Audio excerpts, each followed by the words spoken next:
നമസ്കാരം. രാവിലെ തന്നെ എണീച്ചപ്പോ ഈ തര പുതിയൊരാള്. ഞാനിതുവരെ കാണാത്തൊരു മുതലാണല്ലത്. എന്റെ വീട്ടിൽ വന്നിട്ട് എന്നെ തല്ലുന്നോ? ധൈര്യം ഇങ്ങോട്ട് വാ.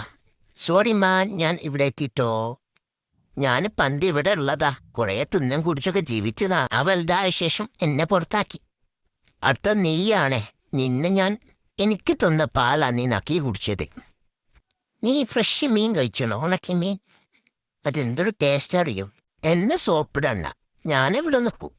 നിനക്കറിയാമോ, ഞാൻ നേരം വെളുത്ത് എണീച്ച് വരും തന്നെ എനിക്ക് പാലും അതേമാതിരി ചോറും അതേമാതിരി കറിയും ചില സമയങ്ങളിൽ ചിക്കനും മട്ടനും ബീഫൊക്കെ കിട്ടും.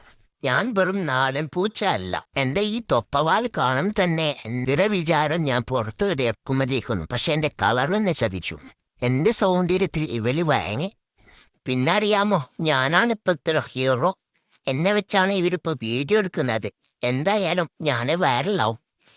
പിന്നാണെങ്കിൽ വീട്ടിലെനിക്കൊരു വരില്ലേ ഇല്ല. ഈ മത്തി മീനൊക്കെ തിന്ന് എന്നെ തീറ്റിപ്പോറ്റുന്ന വെച്ചാൽ നാളെ വൈറലാക്കാനാണോ അറിയാം. എല്ലാവരോടും പ്രത്യേകിച്ച് പറയാനുള്ളത്, എന്നെ സപ്പോർട്ട് ചെയ്യണേ. എനിക്ക് നിങ്ങൾ മാത്രമേ ഉള്ളൂ. എന്റെ വർഗത്തിൽപ്പെട്ട എല്ലാ പൂച്ചകളും നിങ്ങൾ സ്നേഹിക്കാറുണ്ട്. പക്ഷെ എന്നെ സ്നേഹിക്കാൻ ആരുമില്ലല്ലോ എന്ന എന്റെ സങ്കടം. എന്റെ വീഡിയോ വല്ലപ്പോഴും ഒരിക്കലേ വരുള്ളൂ. എന്നാൽ എന്നെ സപ്പോർട്ട് ചെയ്യാൻ അതേമാതിരി കമന്റിൽ 2 മീനിന്റെ സ്മൈൽസൊക്കെ ഇടണം. എനിക്ക് ഏറ്റവും ഇഷ്ടപ്പെട്ട മത്തിന്റെ തല പ്രത്യേകിച്ച് നോക്കി അയക്കണം. എന്നെ സ്നേഹിക്കുന്നവർ ഈ നാട്ടിലുണ്ടെന്ന് എനിക്ക് ഇവരെ അറിയിക്കണം. ഇതൊക്കെ പറഞ്ഞുകൊണ്ട് എന്റെ പ്രധാനപ്പെട്ട വീഡിയോ ഞാൻ ഇത് അവസാനിക്കുകയാണ്. ഞാൻ കുറച്ച് പാല് കുടിക്കട്ടെ, എനിക്ക് ദാഹിക്കുന്നു. വീട്ടിൽ നിന്ന് ബോറടിച്ച് ഇനി ആരും കളിക്കാനൊന്നുമില്ല കൂടെ. അവരെല്ലാം എന്നെ വിട്ട് പോയി. ഞാൻ ഇപ്പോൾ ഒറ്റക്കായി. എനിക്കത് മാത്രമാണ് ഇപ്പോൾ ഉള്ള സങ്കടം. നാളെ എന്തെങ്കിലും തിന്നാൻ തന്നാൽ അത് മാറും. കേരളത്തിലെ എല്ലാ വീടുകളിലും എന്നെപ്പോലത്തെ ഓരോന്നുണ്ടാവും.